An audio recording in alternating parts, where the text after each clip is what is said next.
Leur parcours était tout tracé, puis ils ont découvert le Web3. C'est devenu une passion, ils sont alors devenus des Web3 builders, à leur rythme, à leur manière et selon leur vision. Inspirez-vous de leur parcours incroyable et devenez vous aussi un builder. Je suis Romain Milon, recruteur de passionnés du Web3 et cofondateur de Bounty Chasseur, la solution qui vous permet d'arrondir vos fins de mois grâce à votre réseau. Recommandez un membre de votre réseau sur bountychasseur.com pour tenter de gagner votre première prime. Avant ce nouvel épisode, je tenais à vous préciser que nous ne donnons pas de conseils en investissement financier dans ce podcast. Je vous rappelle aussi que tout investissement dans les cryptoactifs et les NFT comporte des risques et peut entraîner des pertes en capital. Soyez prudents et faites toujours vos propres recherches. Bonjour à tous, très heureux de vous retrouver pour ce nouvel épisode de Behind the Chain. J'espère que vous êtes en pleine forme. Aujourd'hui, je reçois Thomas Moisson. Il est cofondateur et CEO du projet eTrees. Comment tu vas, Thomas ? Hello Romain, ça va super, merci beaucoup pour l'invitation, très content d'être là. Super, on va passer un excellent moment. Alors écoute, je te propose qu'on n'attende pas et qu'on rentre tout de suite dans le vif du sujet comme d'habitude. Est-ce que tu peux me dire ce que tu faisais avant d'arriver dans le Web3 ? Ouais, complètement. Alors, donc moi déjà j'ai 21 ans et donc avant le Web3, j'ai fait une prépa scientifique, puis une école d'ingénieur informatique à Paris que j'ai arrêté pour fonder ma boîte dans le Web3. Et donc maintenant, je suis CEO de eTrees. En vrai, au début, j'avais pas vraiment arrêté mon école. J'avais pris une année sabbatique parce que, en fait, mêler mon projet plus les études, c'était vraiment impossible. Et donc là, ça faisait 1 an et j'ai dû faire un choix. Et du coup, j'ai choisi de continuer ma boîte et donc arrêter les études parce que le projet commençait à prendre beaucoup d'ampleur et j'avais vraiment peur, tu sais, de regretter toute ma vie d'être passé à côté d'une opportunité. Euh, Entreprendre a toujours été un truc dont je rêvais, tu vois. Et du coup, c'est en créant ma boîte que j'ai compris que je voulais vraiment faire ça. Et pour l'instant, je suis très heureux d'avoir fait ce choix. Ok, bravo, hein, comme on dit souvent, choisir c'est renoncer, mais voilà, c'était une décision courageuse, tu l'as prise et puis écoute, en tout cas c'est fait et bravo pour le lancement de ce projet. Comment t'es tombé toi dans le Web3 du coup? Qu'est-ce qui t'a amené à t'intéresser à ce secteur? C'est un peu, on est des enfants d'internet et du coup ça fait quelques années que je suis tombé tombé dans la crypto et en fait très vite j'ai toujours eu ce truc de vouloir en savoir plus, de vouloir apprendre plus sur la blockchain, la crypto, etc. Parce que j'avais un peu ce sentiment, tu sais, sans savoir l'expliquer, je savais que c'était le futur entre guillemets et du coup c'est pour ça que j'ai toujours eu envie me suis toujours dit qu'un jour je voudrais être acteur de ça et donc c'est pour ça que là quand j'ai eu cette opportunité j'ai foncé quoi. Ok, alors justement, c'est intéressant, on va venir peut-être un peu plus dans le concret. C'est vrai que beaucoup de gens commencent à investir dans quelques cryptos, acheter des NFT, et ça va jamais plus loin que ça, c'est-à-dire ça devient des investisseurs occasionnels, amateurs, entre guillemets. Et toi, t'as décidé de te lancer dans un projet et d'y aller plus fort que la majorité des gens. Qu'est-ce qui fait que voilà concrètement, tu as décidé de lancer un projet et d'y aller à fond, quoi? En fait tout a commencé avec un ami que j'ai rencontré en prépa du coup pendant mes études. On savait qu'on voulait faire quelque chose ensemble tous les deux plus tard, on voulait travailler ensemble. Et donc l'année dernière, au moment un peu de l'explosion des NFT, on se demandait pourquoi il y avait beaucoup de projets qui se ressemblaient, pourquoi il n'y avait pas de projets un peu à vocation écologique, tu vois. Pour nous, on pensait vraiment que le Web3 et la blockchain pouvaient vraiment être un vecteur pour porter des projets comme ça, projets environnementaux. Et donc on a commencé à réfléchir et c'est là qu'on est tombé sur la blockchain Elrond. À ce moment-là, une des premières blockchains carbone négatives. Et du coup, en fait, ça nous a vraiment motivé à foncer et à réfléchir à quelque chose sur Elrond en rapport avec l'écologie. Donc après, on a commencé à réfléchir et on a eu cette bonne idée de créer eTrees. Et donc c'est comme ça que ça a commencé avec le deuxième cofondateur, Corentin. Du coup, excellente transition. Tu vas pouvoir nous parler justement de eTrees. Alors, qu'est-ce que c'est que eTrees? Qu'est-ce que vous proposez et qu'est-ce qu'on peut faire grâce à votre jeu? Alors avec eTrees, notre vision c'est vraiment de gamifier le don, rendre l'action de donner beaucoup plus belle qu'actuellement, tu vois, avec un simple don. Et comment? En fait, en créant tout un univers autour de ça, permettant aux joueurs et aux donateurs du coup de se sentir beaucoup plus impliqués. En fait, du coup avec notre projet, c'est comme si tu faisais une donation et derrière tu reçois un NFT avec lequel tu peux jouer, tu peux le planter, tu peux l'améliorer, tu peux l'échanger avec des amis, etc. Tu peux vraiment faire beaucoup de choses. Et de plus, une fois que tu as un NFT, tu peux voter pour les prochaines actions écologiques, participer aux prochaines actions, etc. Donc c'est vraiment ce truc de gamifier le don, tu vois, pour vraiment retenir les joueurs. Et on pense que c'est une bonne solution parce que actuellement, en fait, les associations, etc., c'est très difficile de récolter de l'argent parce que c'est pas très attractif non plus de donner, tu vois. C'est par pur acte de générosité, alors que avec une gamification du don, on peut vraiment pousser ça beaucoup plus loin. Tu nous parlais justement d'associer les gens sur le fait qu'ils pouvaient participer aux décisions. Est-ce que vous avez vocation à avoir un fonctionnement de DAO ou en tout cas quelque chose de proche? Alors, pas exactement une DAO à proprement parler, mais on aimerait bien que les personnes qui forment notre communauté puissent avoir déjà une idée claire de où part l'argent, pardon. Quelles sont les actions entreprises actuellement, quelles seront les prochaines actions, peut-être voter, du coup, comme j'ai dit, pour les prochaines actions, etc., en proposer. Et vraiment, en fait, on a envie que ce soit un projet vraiment communautaire, tu vois, voir l'avancement du projet, mais on aimerait bien aussi que chaque personne puisse mesurer son propre impact directement dans notre jeu. Donc, ça sera pas vraiment une DAO, mais plus une grosse communauté qui guidera le projet, entre guillemets, quoi. Ok, c'est clair. Merci beaucoup. Et est-ce que tu pourrais maintenant nous expliquer, voilà, avec peut-être des exemples, comment se passe finalement le gameplay? Par exemple, tu nous disais, quand on achète un NFT, ça représente un arbre, on peut le planter, enfin voilà, on peut faire des actions avec. Voilà, est-ce que tu peux nous dire concrètement ce qu'on peut faire? Et puis voilà, est-ce qu'il y a des impacts aussi dans la vie réelle? Par exemple, est-ce que vous plantez des arbres pour de vrai et tout ça? Alors du coup, ces derniers mois, on a vendu plusieurs collections d'arbres de différents types. Donc on a les sapins, les bonsaïs, on a des palmiers, etc. Donc les joueurs ont acheté des arbres NFT. En fait, chaque environnement, donc par exemple le sapin, les joueurs ont acheté la rareté basique, donc il y en avait 1000. Et en fait, de rareté en rareté, il y en a de moins en moins, jusqu'à arriver à la rareté la plus haute, qui est l'unique. Donc en fait, le jeu, c'est un petit peu la course à l'unique, parce que de rareté en rareté, il y en a de moins en moins. Et donc, c'est essayer d'être le premier à farmer, à obtenir l'arbre unique. Donc ça, c'est le principe du premier jeu, entre guillemets, du premier module qu'on va sortir très prochainement, donc qui s'appelle le Farm Trees. C'est essayer d'obtenir des arbres de plus grande rareté. Et ensuite, durant l'année 2023, on aimerait sortir du coup, entre guillemets, une suite à ça, qui permettra aux joueurs du coup de combattre entre eux, entre guillemets, avec leurs arbres, pour obtenir des récompenses. Donc du coup, les arbres de plus grande rareté seront plus forts que les arbres de plus petite rareté, et donc tout l'intérêt maintenant d'essayer d'obtenir les arbres rares. Et aussi d'un autre côté, on aimerait sortir un module qu'on appelle le Play to Reforest, donc qui permettra à chacun de faire des actions écologiques en jouant. Et donc ça, je peux pas encore en dire plus, mais c'est vraiment quelque chose qu'on veut faire, ce truc de permettre aux joueurs tout en jouant, de planter des arbres. Ok, très clair. Et est-ce que du coup, tu pourrais nous donner peut-être les deux, trois grandes étapes de votre roadmap sur l'année 2023? Ouais, complètement. Alors, du coup, il y a ce premier module de jeu, donc le Farm Trees, où on améliore ses arbres, qui va sortir très prochainement. Ensuite, il y a ces deux modules qui seront principaux. Donc, comme j'ai dit, ce petit truc de bataille entre joueurs et ce truc Play to Reforest. Ensuite aussi, on aimerait bien sortir le jeu sur mobile pour du coup que ce soit beaucoup plus facile pour chacun de jouer. Ensuite, en fin d'année, on aimerait bien recruter nos premiers chercheurs, parce que actuellement, nos dons, on les fait à des associations.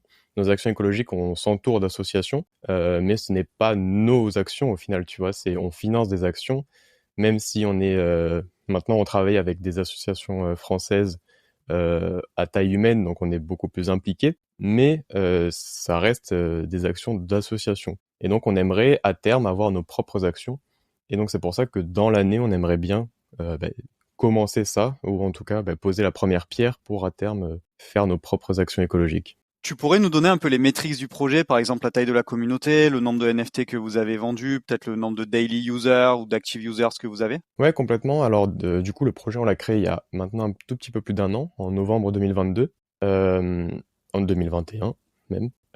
Et donc, on a vendu à peu près 12 000 NFT durant quelques mois. Sur Twitter, on a du coup une communauté de 10 000 personnes. Et ces 12 000 NFT, on a fait le calcul la dernière fois, il y a à peu près 3 000 personnes différentes qui possèdent nos NFT.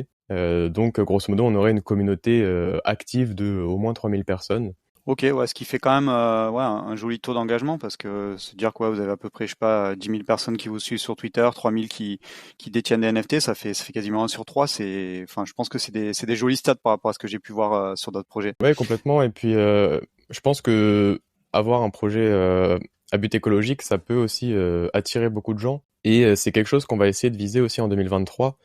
On aimerait bien se focus aussi sur la masse adoption, rendre le jeu, tu sais, beaucoup plus accessible, que ce soit pas forcément obligatoire d'être un pro blockchain pour jouer au jeu, mais que vraiment tout le monde puisse jouer. Un petit peu comme Sorare fait par exemple, où t'as pas forcément besoin de connaître la blockchain pour jouer à Sorare. Donc ça aussi, c'est un axe qu'on aimerait développer en 2023, rendre le jeu vraiment accessible pour se focus sur la masse adoption. Parce que tu vois, je pense qu'un projet comme ça à but écologique, ça peut vraiment toucher les personnes du Web 2 et les personnes du Web 3 aussi. Donc vraiment essayer d'être ce pont entre les deux mondes en facilitant l'accès, quoi. Ouais, exactement. Et c'est aussi ouais, ce genre de projet qui pourra favoriser l'adoption. Donc, il faut aussi peut-être arriver à garder, c'est-à-dire le lien avec la blockchain et que les gens comprennent que derrière c'est cette technologie-là et expliquer qu'en fait, ouais, cette technologie, elle n'est pas que polluante et au contraire, elle peut même être, voilà, positive pour l'environnement, quoi. Ouais, bah c'est ça. En fait, on aimerait bien être un petit peu sensibilisateur aux personnes qui ne sont pas forcément familières avec la blockchain, en leur expliquant ce qu'est un NFT, ce qu'est la blockchain, euh, pourquoi on fait ça sur la blockchain, etc. Et aussi, d'un autre côté, on aimerait bien sensibiliser les personnes du Web3 à l'environnement, à l'écologie. Donc, on aimerait vraiment, tu vois, jouer sur ces deux tableaux et relier les deux mondes, quoi. Alors tout à l'heure, au départ, tu nous disais hein, que tu avais mis en stand-by tes études pour te consacrer à fond dans ce projet. Et alors voilà, ça montre que tu es un builder convaincu à 300%. Tu pourrais nous dire du coup ce qui vraiment te fait kiffer au quotidien dans cet univers Web3. Voilà, qu'est-ce qui fait que bah voilà, t'es content et motivé à 300% de construire ce jeu eTrees. Ouais, ouais, mais je pense que ce qui me fait le plus kiffer au quotidien dans le Web3, c'est la communauté. C'est vraiment ce qui me fascine le plus dans le Web3. Tout le monde est prêt à aider tout le monde. Il y a une entraide, tu vois, folle entre les acteurs du Web3. Et je trouve que c'est quelque chose de magnifique. On est un peu tous dans le même bateau, entre guillemets, et je trouve qu'on ressent beaucoup moins cette hiérarchie des classes dans le Web3. En mode tout le monde peut parler avec tout le monde, discuter, demander conseil, etc. Il y a une proximité qu'on ressent beaucoup moins que dans le Web 2, tu vois. Et un projet dans le Web 3, pour moi, sa plus grande force, c'est souvent sa communauté. Et c'est quelque chose nous, on ressent beaucoup dans notre projet. On ressent vraiment une communauté engagée avec l'envie de faire de vraies actions écologiques. Et ça nous pousse tous les jours à build parce que on sait qu'on est soutenu, tu vois. Yes, carrément. Bah, c'est souvent cette réponse qui revient effectivement. Toi, du coup, qui a maintenant un peu de recul sur le lancement d'un projet, qui a passé les phases très early, qu'est-ce que tu te dirais à toi-même si tu devais repousser le même projet dans les mêmes conditions? Voilà, ce serait quoi les conseils que tu te donnerais peut-être pour ne pas reproduire certains écueils? Vraiment vouloir faire les choses bien, pas se précipiter.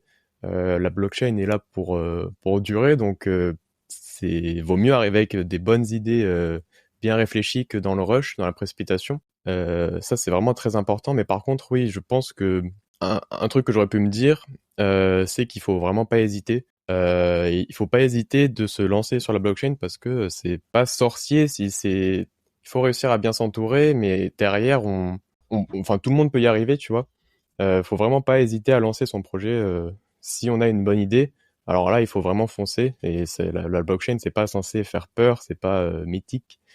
Donc voilà, je pense que ce que je pourrais me dire, c'est vraiment de ne pas hésiter, de foncer, quoi. Bah, merci, merci du conseil, effectivement.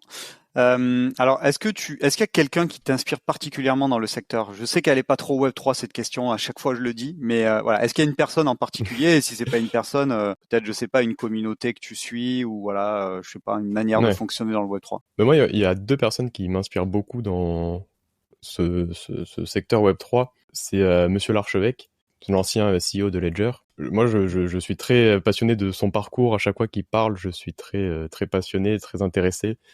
Je trouve vraiment que c'est une personne en or pour tout ce qu'il a fait dans la communauté Web3. Mais aussi une autre personne qui m'inspire beaucoup, c'est Monsieur Simonin Asher.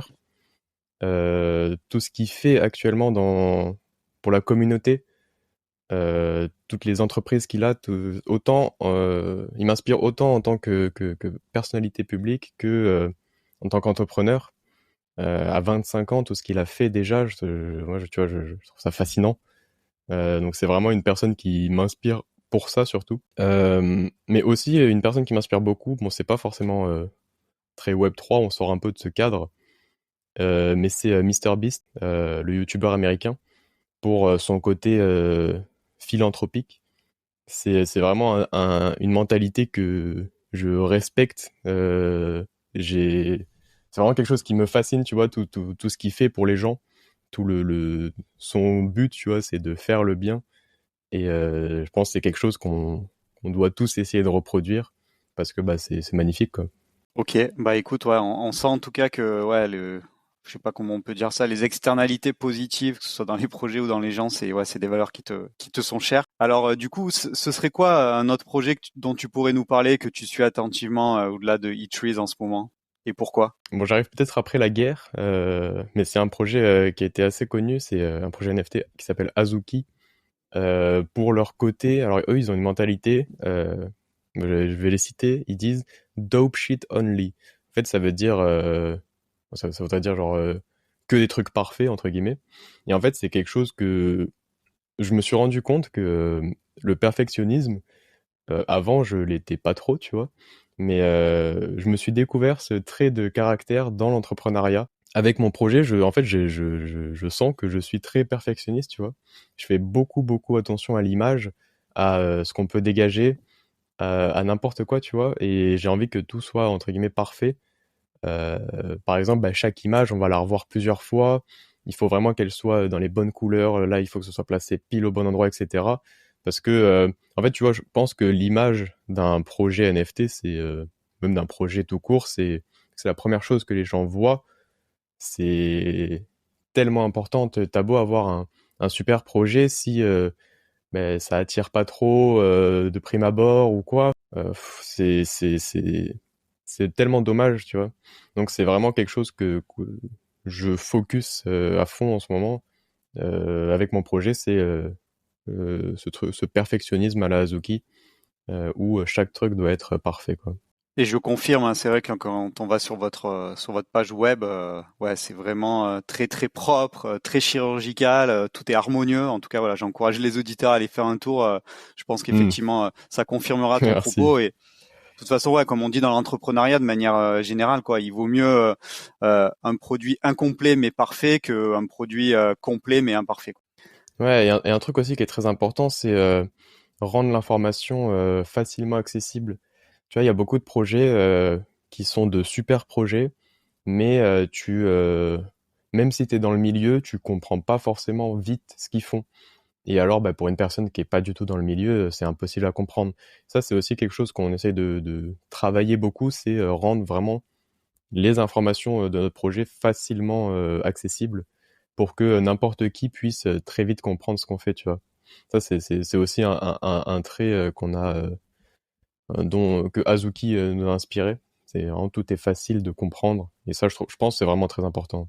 Yes, je suis d'accord à 200% là-dessus.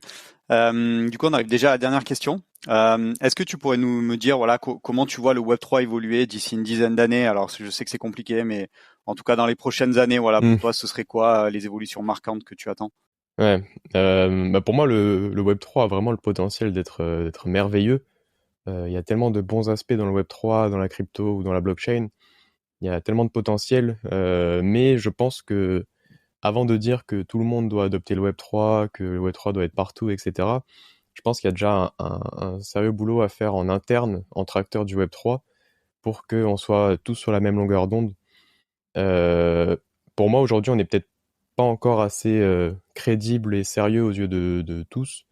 Même si beaucoup d'acteurs le sont, il y en a quand même pas mal qui voient que le bénéfice court terme enfin le bénéfice court terme de la blockchain et sans forcément penser aux conséquences derrière.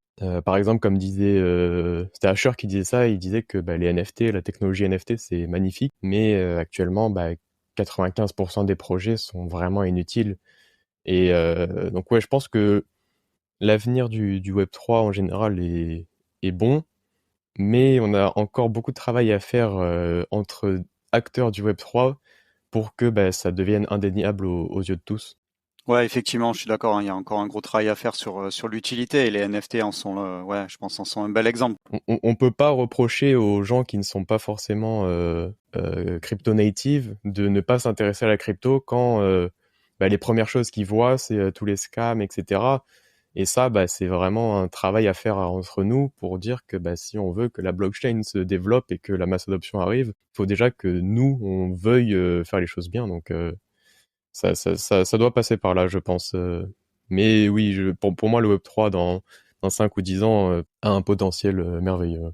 Ça marche. Bah, merci pour ta réponse. Du coup, écoute, je suis ravi d'avoir pu échanger avec toi. Voilà, je pense que tu représentes bien l'esprit Web3, à savoir, voilà, tu t'es pas posé de questions, tu as demandé la permission à personne, tu as buildé ton projet, tu as mis tes études entre parenthèses. Donc voilà, bravo en tout cas, voilà, d'avoir pris ce risque et puis voilà, d'être un builder au quotidien. Et puis écoute, bien entendu, je vous souhaite le meilleur pour eTrees et j'espère que vous aurez beaucoup de succès. Et je te laisse conclure Merci cet beaucoup, épisode. Romain. C'était très cool de faire ça. Très content de passer de auditeur à speaker dans ton émission, dans ton podcast. Donc, très content et peut-être à une prochaine fois, du coup, qui sait. Yes, j'espère qu'on pourra se croiser in real life bientôt. Et puis écoute, à très vite. Salut Thomas.